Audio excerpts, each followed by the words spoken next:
Score more with the college-branded Venmo debit card and earn up to 5% cash back with Venmo Stash. Got paid back? With the Venmo debit card, you can instantly access your balance and spend on what you want, like game day snacks, gear, tickets, and more.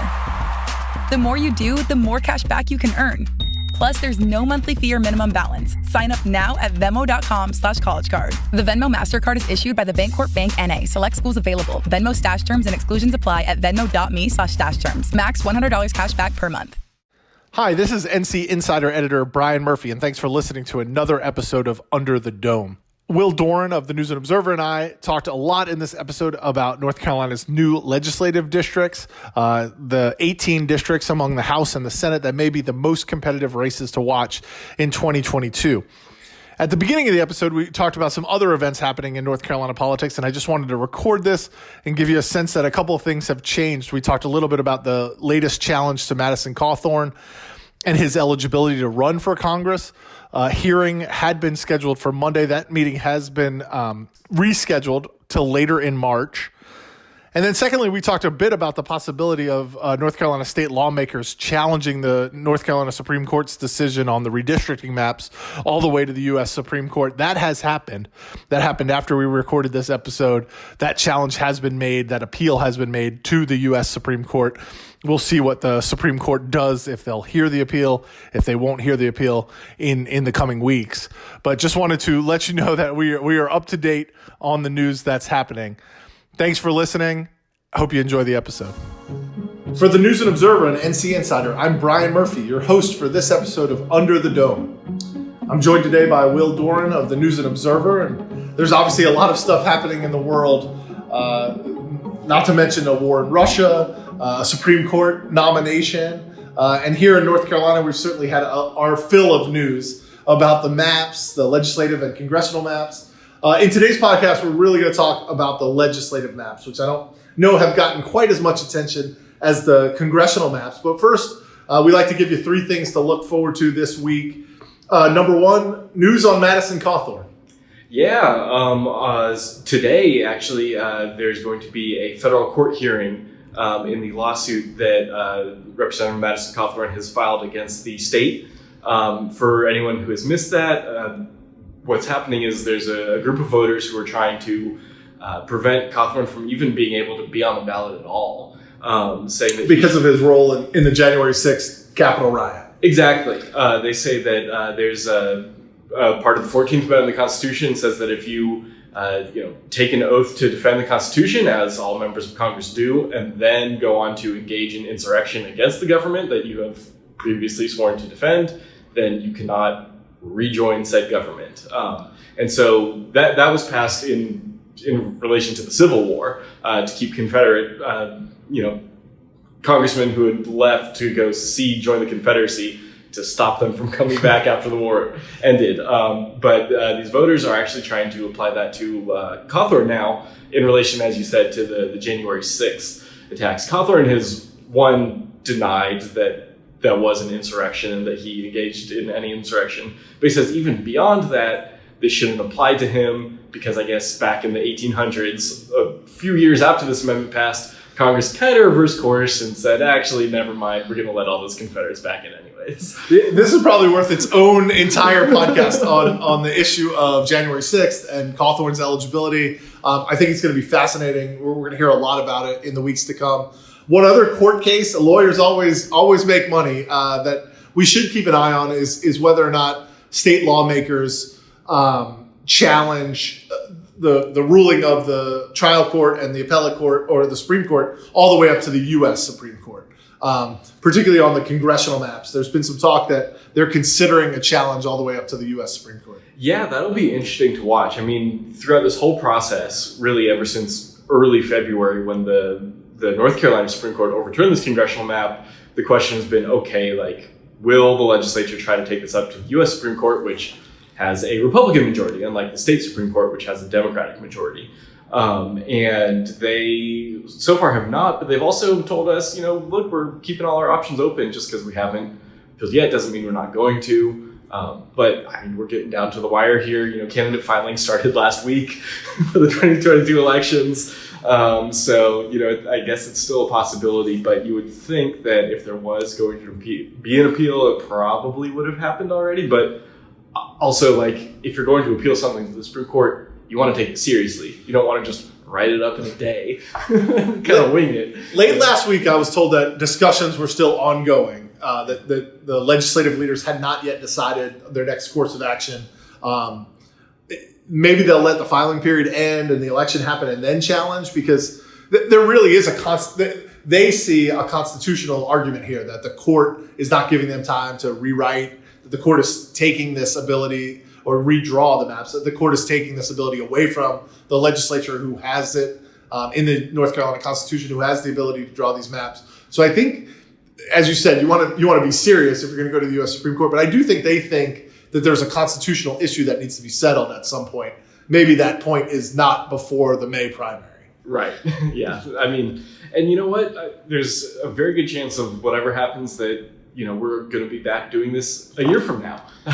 Because, especially for the congressional map, there's a state law that says if the court doesn't let the legislature do it, if they submit their own maps, then it only gets to be used for one election. So, assuming that this court-drawn map does stand, it'll only be used this year in 2022, and then it's back to the drawing board.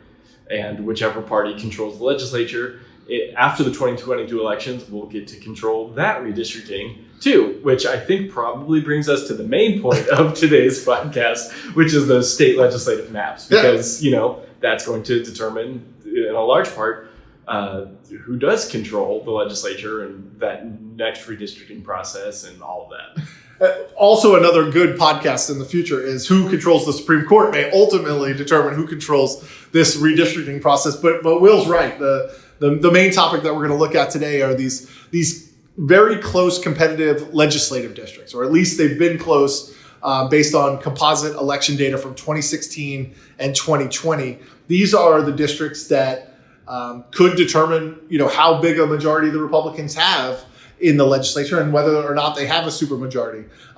One thing I found interesting looking at some of the data that's been compiled by the legislature, and you were gracious enough to put it in a spreadsheet for me, help me look at it. If the Republicans start to take all of these races that we're about to talk about, all of these districts, there's another tranche of districts that Democrats, if you look at those 2016 and 2020 elections, won by 4, 5, 6, up to 7 points. If the Republicans, and 2022 may be a Republican wave election, start getting into some of those races, which we're not going to talk about today, then we could be really seeing the making of a supermajority. Yeah, I mean, like you said, you've got a seat, that say Democrats typically win by around 6%. But if 2022 is a 3% swing in favor of Republicans, then that erases that 6% Democratic gain, because you take 3% from one side, add it to the other side, 3 plus 3 is 6. So, even those seats that are within 6, could possibly be in danger for some of the Democrats if, we get results here like, people saw in Virginia in 2021 when the Republicans had a really, really good year. The off-year elections in both Virginia and New Jersey, the swing was about 17 points. Now, those are both blue states, and they swung about 17 points towards Republicans. I mean, if we see a 17-point swing in North Carolina, Katie bar the door. It's, Republicans are going to have maybe 90 seats. I don't know. I mean, I have to really do the math, but well over 80, well over the supermajority. It would make a very different final 2 years of Governor Roy Cooper's term. And we'd see what happens after that. In that kind of wave election, no doubt the Republicans would control the Supreme Court, and we'd see all kinds of things, I think, at that point. So if it's a wave, I don't know if any of these districts we're about to talk about matter. But in the case of a sort of neutral year, there are 6 new Senate districts and 12 new House districts that were decided by 4 percentage points or less based on that composite election data. That composite election data was a dozen statewide races in 2016 and 2020. So you're thinking the 2016 presidential, the 2020 presidential, the 2020 Senate race, the governor's race in both of those years. They took all those numbers, sort of averaged them out, and here's what these districts will do. And as I said, there are 6 Senate districts and 12 House districts that when you put all those numbers together were decided by 4 points or fewer. In the Senate, we're talking about, we'll start with some of the closer ones and then we'll kind of work on, we'll start with District 21, which is all of Moore County and part of Cumberland. Republicans have won that 50 to 48 and a half overall those 12 elections. Tom McGinnis is the representative. He's filed in December. So these are the type of districts we're talking about. District 7 down in New Hanover, where Senator Michael Lee is the incumbent. Republicans have a very narrow edge there. Republicans have the edge in 3 of these races, but they also have District 11, for example, which is Franklin, Nash, and Vance County. Democrats, if you look at those last 12 elections, actually hold a very slight edge, but that is represented by Senator Lisa Barnes, who's a Republican. So these are districts that can really go one way or the other. You looked at some of these districts. Is there one of them that stands out to you?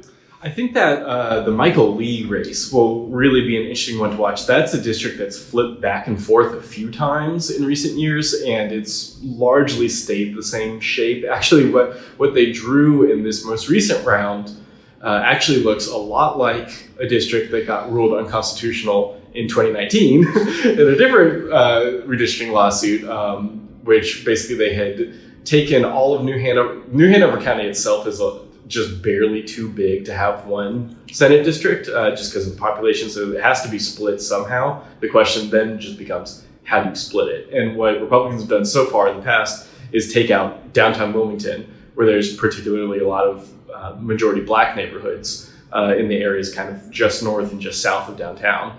And they've kind of cut those out of the main New Hanover district and instead put them into a largely kind of rural agricultural district that also includes like Brunswick County and some of the kind of surrounding counties around Wilmington. And so that was part of the 2019 lawsuit. It went away. It got redrawn to, instead of taking that downtown area, they took, I think, some like the kind of more suburban areas north of, like in the far north of Wilmington, and put those in that district. But then new round of redistricting came back and put those back in. So that district is going to look a lot like it did in the past. And like I said, Michael Lee had won that, and then it got won by Harper Peterson, the former Wilmington mayor, who's a Democrat. But then it flipped back to Michael Lee. I don't know if Harper Peterson is going to run again in that district this time, or if it'll be, for a second or third rematch between the two of them, or if it'll be somebody else. Obviously candidate filing is still happening, but that's going to be a really interesting race and a close one to watch. And, Lee has kind of, become, a player in some important stuff that we're watching down in the legislature. He's obviously, and everyone in the Wilmington delegation has been really involved in some of the Gen X stuff they do, since Wilmington and Fayetteville in particular have been hit hard by that. He's a co-sponsor of the marijuana legalization bill, so he's not a backbencher. So I think Democrats will definitely be interested in taking back that seat. One of those Senate districts that caught my eye, in part because I live in this part of Wake County, is District 17, which is sort of southwestern Wake County. Democrats hold a very, very slim edge over those 12 elections that we've talked about, 49.2 to Republicans 48.8. Right now, the incumbent is Sidney Batch, who did not win the election for that seat. She was appointed to it. She is running for re-election. Republicans have really targeted those southern and southwestern Wake suburbs as an area where they see some area for growth. If you go back to the 2021 elections, the municipal elections, Republicans did very well in Fuquay Varina and Holly Springs, flipping city councils, flipping county mayoralships. And so that's one district. I know Sidney Batch thought that Republicans were trying to target her as a seat that they really thought they could win in Wake County. So that's one of the 6 districts that I think is pretty interesting. You have some experience in that area as well. Yep. We're both Southwest Wake residents. And you've also covered towns in that area. Yeah. Before I was a political reporter, I covered that. I covered Fuquay and Apex, that whole area for the paper. And yeah, it's growing really fast, but it's definitely probably the most conservative part of Wake County. But it's also getting more blue the bigger it grows. That's just kind of the trends that we've seen everywhere in North Carolina. And yeah, I think this is going to be really interesting to watch. This seat also, kind of up in northern Wake County, you saw just Republicans evaporate in the suburbs after about 2016 when Trump sort of became the face of the Republican Party. He just completely turned off all of the suburban voters. But now that Trump is kind of sidelined, and obviously we have Biden in the White House, it'll be interesting to see if some of those suburbs kind of start going back to the GOP or not. Obviously, Republicans think they will. They've got a shot. I don't know, if we'll ever get back to quite the level of, Republican dominance that they had in areas like Cary, even as recently as 2014, 2015. But they're certainly eyeing at least a couple of these districts to take back. I spoke with Speaker Moore about this issue. He said, previously they were not allowed to look at political data when they put these maps together. But for this time, they were allowed to look at political data. And Moore said he really looked at that political data. And even though we all sort of know that urban and suburban areas are going Democratic, he said that really looking at the data was eye-opening to him. That some of these areas in Wake and Mecklenburg County where Republicans used to represent these areas in the state legislature, they're just simply not Republicans anymore. But he did point that he thinks some of the bills or laws that have come out of the legislature, things like education funding, the recent mask mandate repeal that was passed by the state legislature and vetoed by Governor Cooper, he thinks some of these issues may really resonate with the people in the suburbs, particularly suburban moms that we talk about a lot, and may give Republicans a chance to win back some of those districts. Yeah, well, that's certainly their hope. Right. And that's what we saw in Virginia, and that's what we saw in some other places. Let's talk about the House district. We went through some of the 6 Senate districts that fit into this category. There are 12 House districts, and they're really all over the state. North Mecklenburg, Robeson, Cumberland, New Hanover, couple districts in Guilford, another in South Mecklenburg, and one in North Wake, one in Cabarrus, which I actually think the Cabarrus County one is very interesting. Democrats, in the way that District 73 is now drawn, Democrats hold a 50-48 edge if you look at this historic data. But that district, the incumbent in there is Larry Pittman, who is now, has announced his retirement, is not running. So we'll have a completely open race in a district that's a 50-50 split. It'll be interesting to see who comes out of Cabarrus County, which is, right to the north of Mecklenburg and sort of this, again, suburban county that we're talking about. Yeah, that was actually a district that the Republicans agreed to run an amendment that the Democrats had wanted for that when there was this kind of debate going back and forth in the legislature while they were drawing these. And that was part of the reason why when the House passed these House maps, it was almost unanimous. The Republicans did give the Democrats not everything they wanted, of course, because Republicans are still in charge, but they gave them, a handful of asks, which we didn't see in the Senate. The Senate was a much more controversial vote, much more divisive, passed along party lines. The House was pretty unanimous, and one of the concessions that Republicans made to Democrats was kind of tweaking that Cabarrus County district a little bit, since, as you noted, Representative Pittman is retiring. They didn't have an incumbent to protect. Right, there was no incumbent to protect. But it is pretty shocking that, here you have one of probably the most kind of hard right members of the legislature, and then his district now looks blue on paper. Of course, it could still definitely be won by a Republican in a year like 2022 if there's a red wave. But this is the kind of thing that gives Democrats a little bit of hope in the map. If you look at just how it did in 2020, obviously this analysis that we're talking about here on this podcast is, like you said, Brian, earlier, kind of a mishmash of 2016 and 2020 races. But if you only look at 2020, Donald Trump only won 61 of the 120 districts in the House. And that is the absolute bare minimum, if anyone wants to do some quick math there, that you need for a majority. It looks like the way that the maps are drawn, Republicans will still have a pretty solid chance of holding the Senate, might even be able to, eke out a supermajority in the Senate if they have a good year. But the House is going to be much closer. Roy Cooper actually won a majority of the seats in 2020. Of course, Democrats might respond that Cooper is Cooper seems to be a different breed from an outlier is probably the best way to put it. He's able to win some of the more rural leaning seats that Trump also wins. There's several districts like some Southwest Wake areas that voted for Trump and voted for Cooper. Out in Eastern North Carolina, I think there's one or two Trump Cooper districts as well. Trump won it twice, Cooper won it twice. There's got to be some Trump Cooper districts out there. Yeah. So this actually reflects that fact of the state. Those voters can feel represented by these maps. But yeah, that Cabarrus County is kind of an example of an area. It's a Charlotte suburb, previously been just really heavily Republican, but is shifting more blue. These maps are going to reflect that a little bit more, kind of turn that into a battleground district. I don't want to go through all 12 of these, but a couple that caught my eye.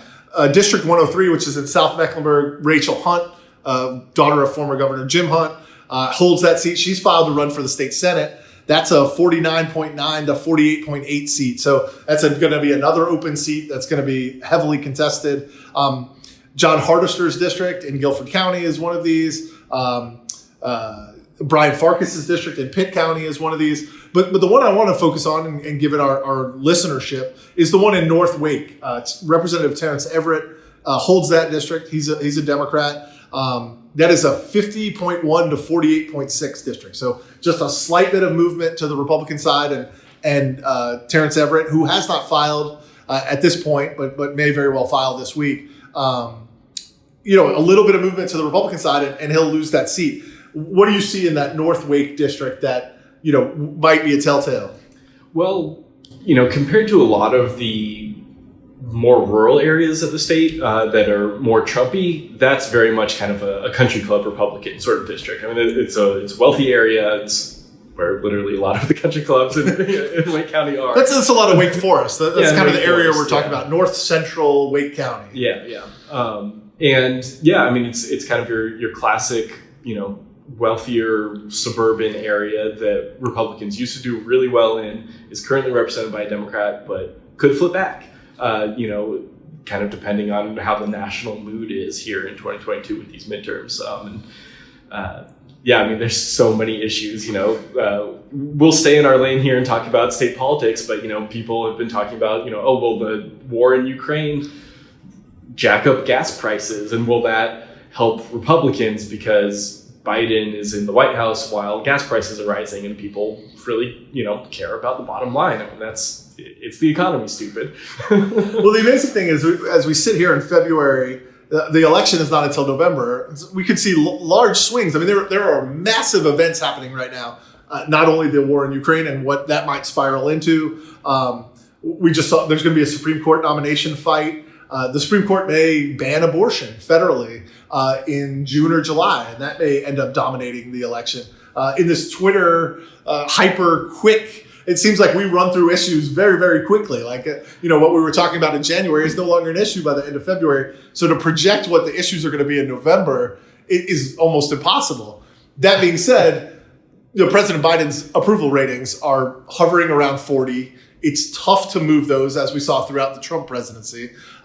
Trump started low and never gained. Biden started a little bit higher and has quickly gotten to Trump territory. And it'll be interesting to see if he can elevate those numbers. If any of the issues we've talked about help him elevate those numbers. The national mood, I think, is going to play a large role in these legislative districts. That's really something that you've seen cropping up all over the country, including in North Carolina, is just all politics are becoming national. And everything is kind of a referendum on national politics. Like you said, I used to cover, cities and local governments here in the Triangle. And, back in the ancient days of 2014, all of the races were about development and, who was the pro-growth candidate, who was, the kind of keep the status quo candidate. And then, in 2016, 2017, you saw some of those local races turn into referendums on HB2, which, the Apex Town Council has nothing to do with HB2, but that's what the election is about. And, then 2019, 2021, 2022, it's become, more about national politics and Trump. And, if you're seeing that even at the really local level, of course, you're going to see that in some of the state legislative races as well. I mean, we haven't even talked about COVID. I mean, which has dominated, the country for the last 2+ years. And all of a sudden, we don't know. Maybe COVID is gone by the time these November elections happen. Or maybe we're in the middle of another variant that, is causing lockdowns or causing, drastic changes to the way we live our lives. I mean, it's just the amount and volume of news that we're dealing with and trying to predict in the future. Hopefully we've given you, a couple districts to keep an eye on that will be real close. And we'll be keeping an eye on them this week because these are the districts that should attract the best candidates from both parties. Yeah. It's a winnable district if you're a Republican. It's a winnable district if you're a Democrat. These should be highly contested, competitive races that attract good candidates on both sides. Yeah, I mean, really, it seems bottom line where you see the competitive races are basically nowhere in Western North Carolina, nowhere in the more rural parts of the state, except when you have instances like you mentioned, the Senate district that combines Fayetteville, or at least lots of Fayetteville, with Moore County. And then that's a really interesting example if you have, really heavily rural area and then, some suburban voters like in Pinehurst and then some more urban voters, kind of those, it mixes in a little bit of everything. But I think what you really do see is the competition is going to be in the suburbs and in those kind of the mid-sized cities, Greenville, Fayetteville, Wilmington, places like that. Yeah, Guilford, Mack, Wake, the suburbs of those places, and then the suburbs of those smaller cities. You're going to see a lot of these competitive races. And the good news is those are places, and we talk about news deserts, those are places that actually do get covered. So hopefully these races will get a lot of attention and people will be able to make informed decisions when they go to the polls. That'll wrap it up for us. Another busy week of North Carolina politics awaits. Lots of filing to come. We'll see what else the news brings to us. For Will Doran, I'm Brian Murphy for the News and Observer and NC Insider. Thanks for listening to this episode of Under the Dome. We'll see you next week. For more from our politics team, subscribe to the News and Observer at newsobserver.com/subscribe. Follow us on Twitter at Under the Dome and NC Insider, and sign up for our weekly political newsletter at newsobserver.com/newsletters. Thanks for listening.